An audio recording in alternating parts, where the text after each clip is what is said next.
my friends, this is Miss Golestani. In today's project, we are going to add value to our rocks and to create a 3D look to our colored rocks by using complementary colors or opposite colors of the colors that we have, or using darker values of the same colors on each rock. Before I start, I am going to take a look at the pictures of the rocks in nature, and then also take a look at the pictures of Ester Roi's paintings and artworks and get inspired by them. And then I am going to create a 3D look to these flat rocks. So right now they look two-dimensional, they are very flat, but I am going to use warm and cool colors to turn them into 3D rocks. Let's get started. For today's project, we need our rock drawing from last week. We also need a colored paper. Any color works. You can take a look at the colors of your rocks and see which color paper you like the most. For example, I may want to use this yellow paper. We are just going to use half of this paper. We need color pencils again in different colors, and we need scissors and glue stick.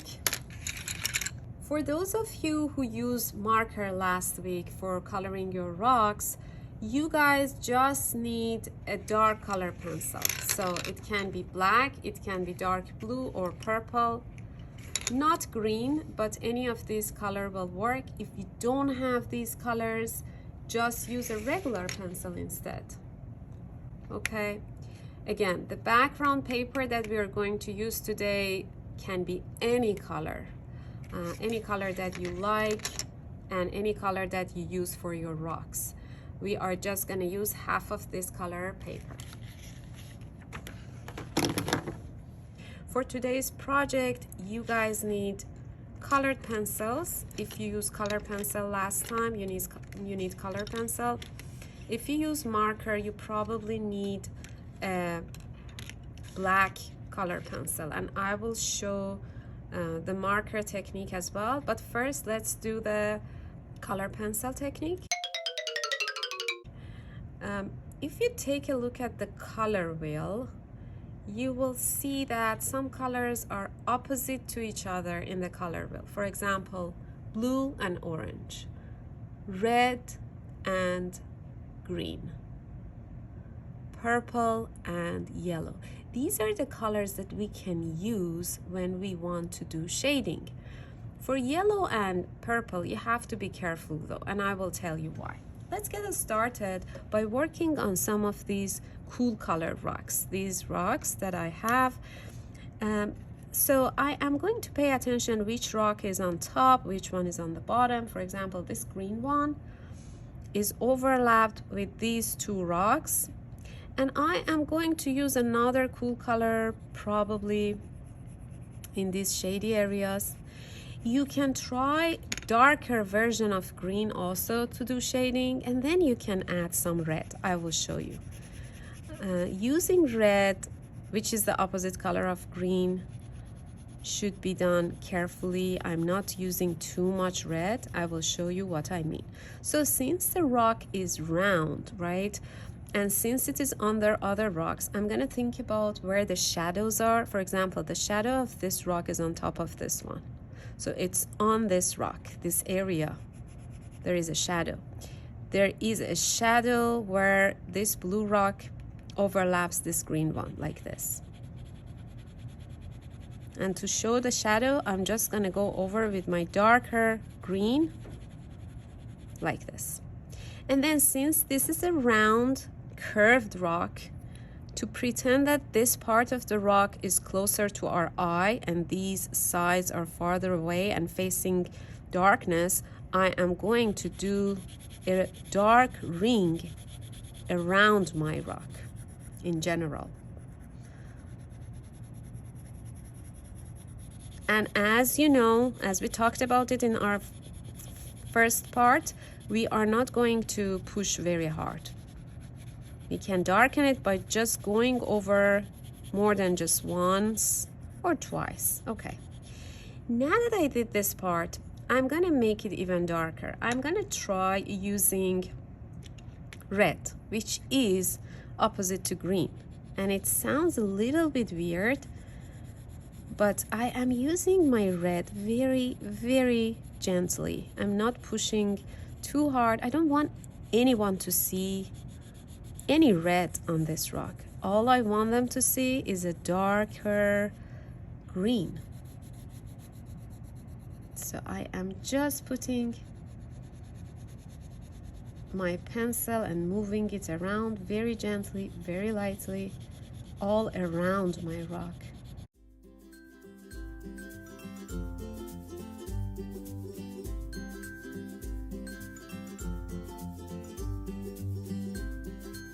Now I can see this red, and I told you we don't want to see that, so let's go over it once more with a darker green, trying to cover these red marks as much as I can, not pushing too hard.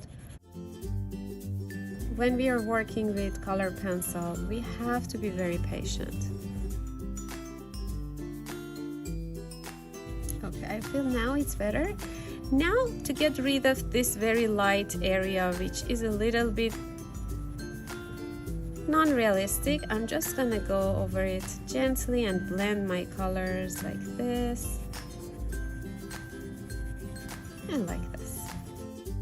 This one is done for now. If you want, you can then try another dark color like dark blue and go over your dark areas around your rock, especially where the shadows of other rocks are, for example here.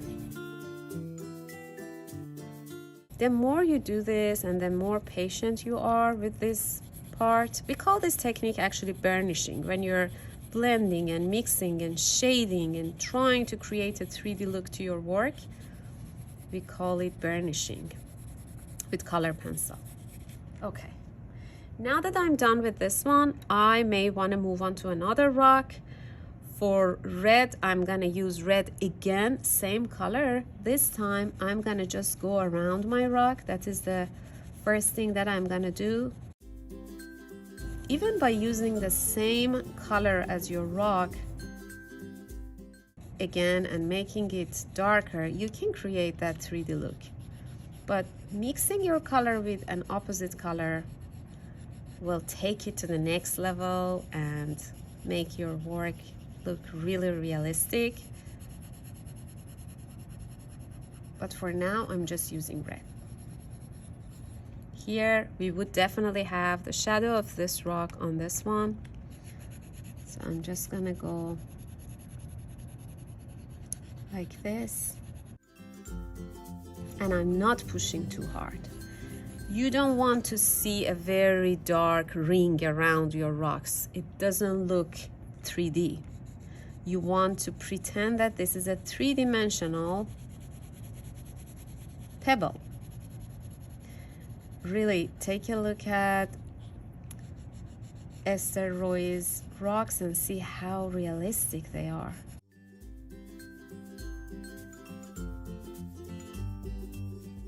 Now that I did this with red, to take it even to the next level and make it a little bit darker, I'm gonna first start by using this lighter green very gently, carefully. I'm just gonna go over this around, so I'm not pushing hard. I don't want to get a ring around my rock, right?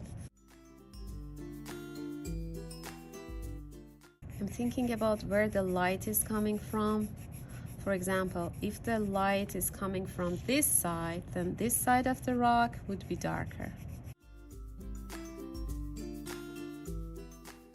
This side is dark too because it's 3D, but not as dark as this side. So think about the source of light, where the sun is in your work. You even can draw it here lightly with a pencil to remember which part of the rock is darker, which part is lighter. Okay.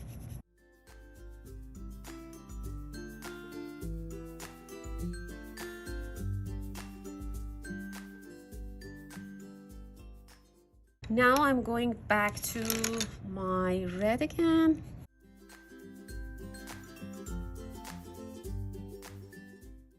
We know that if we put too much green, we will get something like brown. If you mix two opposite colors like green and red, you will get something like brown. We don't want that color. We want just a little green so that we can get a darker red. That's it.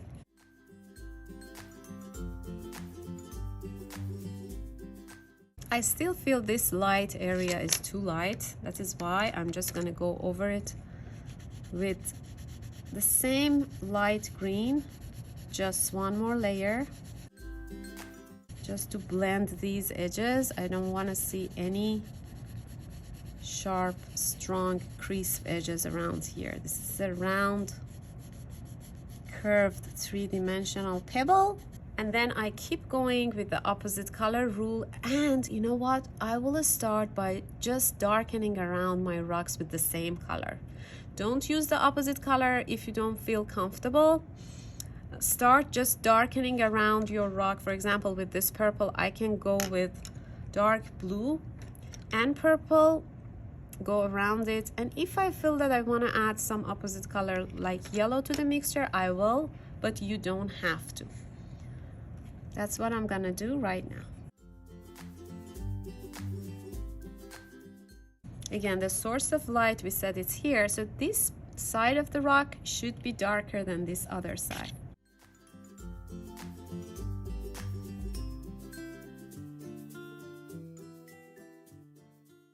What was the name of this technique?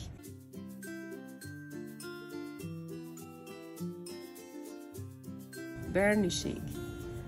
When we are blending colors and shading in layers and not pushing hard with color pencil to create a 3D look to our work, we call it burnishing.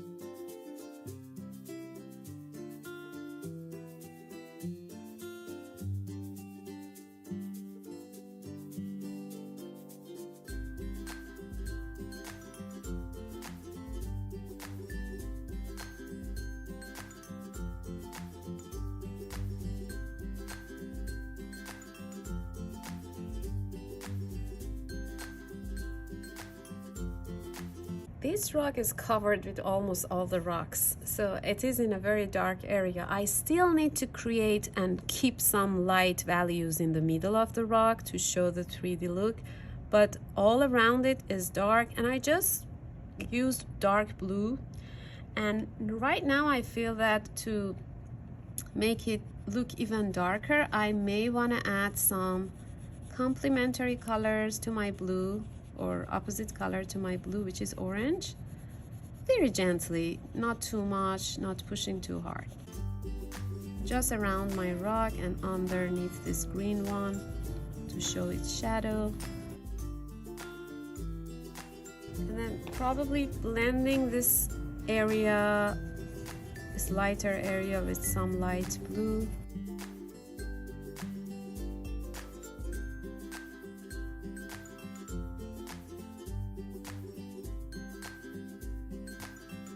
If you are getting tired, your fingers and hands are tired, do this exercise. You also can just take a break from your artwork, go walk around, do 10 jumping jacks, and come back to your work again.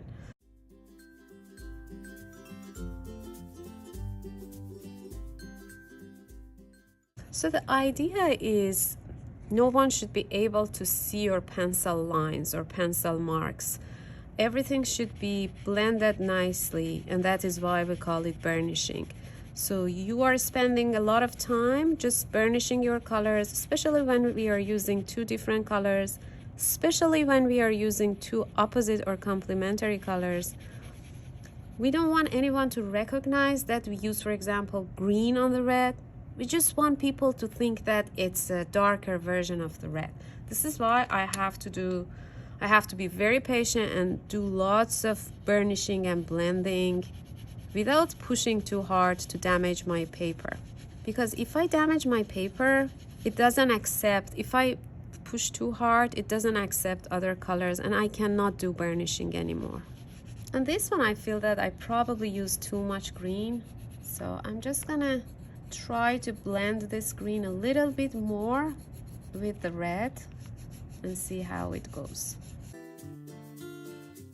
At first it might seem challenging and we may make some mistakes, but that is how we learn, right? So that is absolutely okay.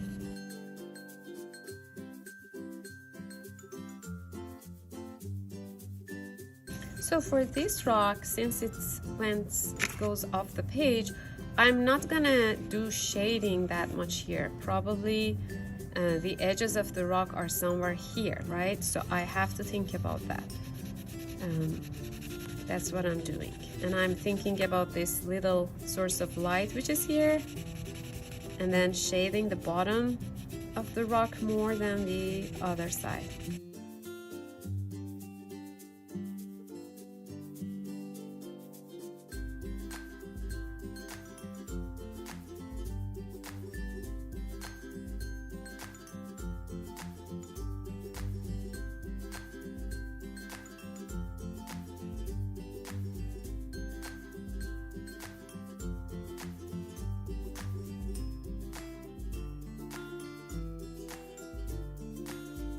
Every off and on, squint your eyes and look at your artwork and see the dark values, light values, see how 3D your pebbles and rocks look like and which one of them need work or which one of them needs more value.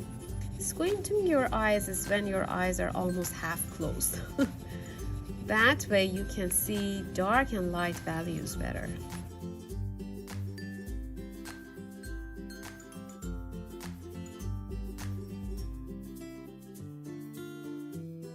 Whenever I feel that most of the paper is covered with colors and I may smudge my work, you can use just a piece of regular white paper to put underneath your hand if you don't want to smudge your artwork.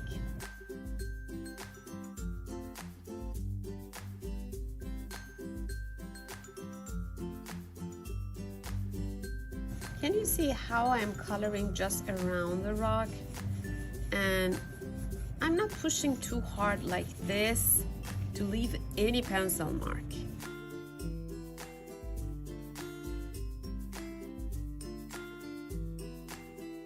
Blending your same family colors also, for example, warm colors or cool colors to each other also will help to create a nice 3D look to your work.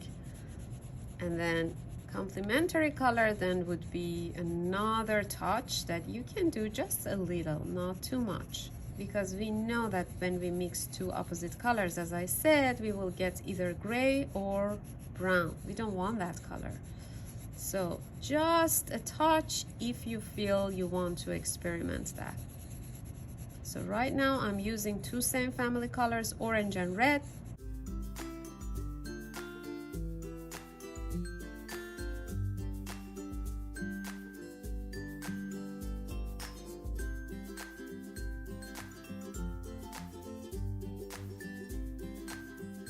With orange and blue, I have to be very careful because blue is very strong and I don't want to mess up my orange rock. So I just did it very gently.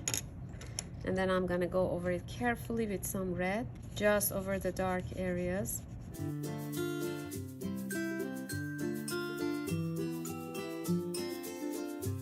Squinting my eyes, still this rock, this purple one and this yellow one needs to look three-dimensional. And you guys know that value in art is how dark or light an object is.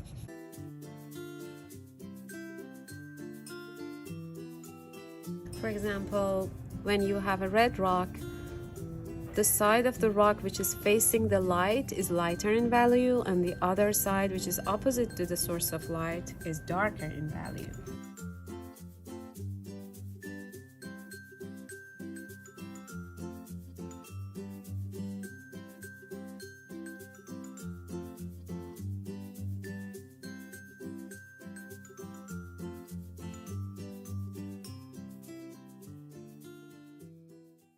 For the yellow one, I am not gonna start by using purple. I'm gonna go with another warm color, and I'm using orange. Let me put this. I'm using orange on the darker side, shading and burnishing and creating a darker value.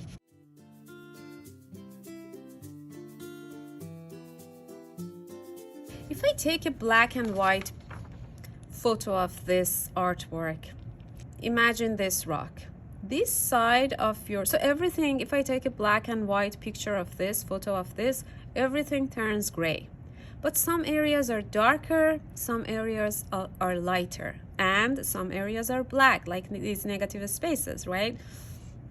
So on this yellow rock, by just using orange and blending my colors on this darker side, I will get a darker gray on this side of the rock and a lighter gray on the other side if I take a black and white photo of this. And that's what we need to create a three-dimensional look to our flat drawings. Although that the page and paper is flat and two-dimensional, I just want to pretend this 3D look to my work by shading. I'm just gonna blend this orange with some more yellow in the center. And then I really want to try, see how purple works carefully, very lightly. I even cannot see what I'm doing. I'm just doing it very lightly on the darker side. This light, but still it's working. And if you feel that it's too challenging for you, don't even try using purple. If you want to take the challenge, try and see how it goes.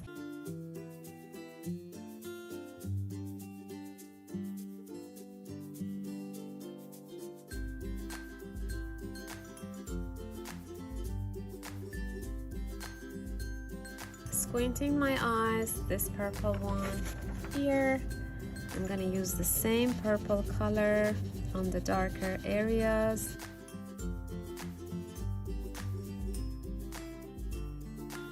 And then it's opposite color again on the darker side. I really can see I'm getting something like gray on this side by blending my yellow with purple here. And since the rock's color is purple, it's easier to use yellow over it. It's less challenging than this one. I'm using purple underneath this rock also, just to darken it. So you can experiment and play around with your colors and see how you like them and how you can get a more 3D look to your work. Squinting my eyes for the last time, looking at the rocks. I feel that this one needs more value on one side. I'm gonna go over this area with a dark color like purple. It's red. I'm using purple over red. That's okay. You also can try using blue just to get a darker value color.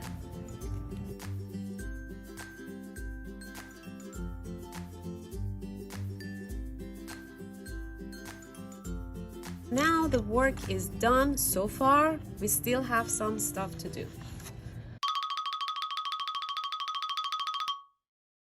Okay, now that I'm done with my rock drawing, I am going to do some finished touches by coloring around my rocks with the same color as my negative space here. So it's going to be all black around my rocks.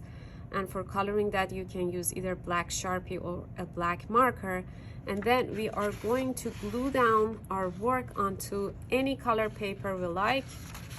I will show you right now. So first, let's color these areas in black. For this part, I may use my regular black marker because it has a bigger tip. When you get closer to your rocks, you have to guard them. Remember, we talked about it in previous lessons. Whenever we are coloring a background for something, to save our objects in our artwork, we can guard them by going around them and outline them. So right now, I'm just gonna go around my rocks.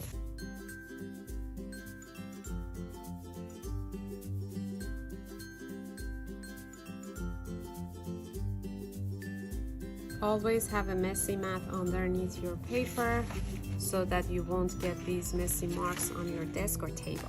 So I'm done with this. I guarded all my rocks right now, and all I need to do is to work on the background.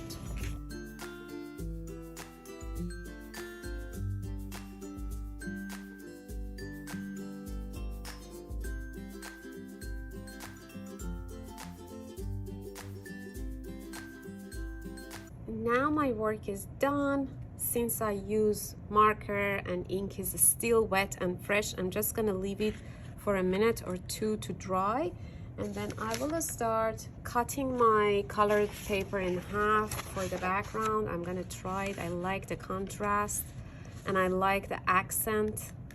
Just one yellow in between all these colors, and then this accent and this color for the matte. It would be great. So I'm gonna go and cut this paper out and make my mat.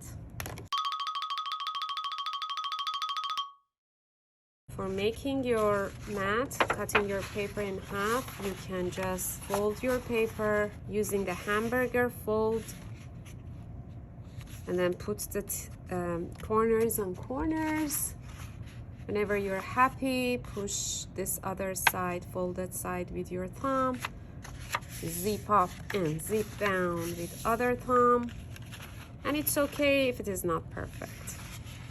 And then the next step would be to start opening the fold and cutting over the folded line. I'm gonna test my artwork on the mat again.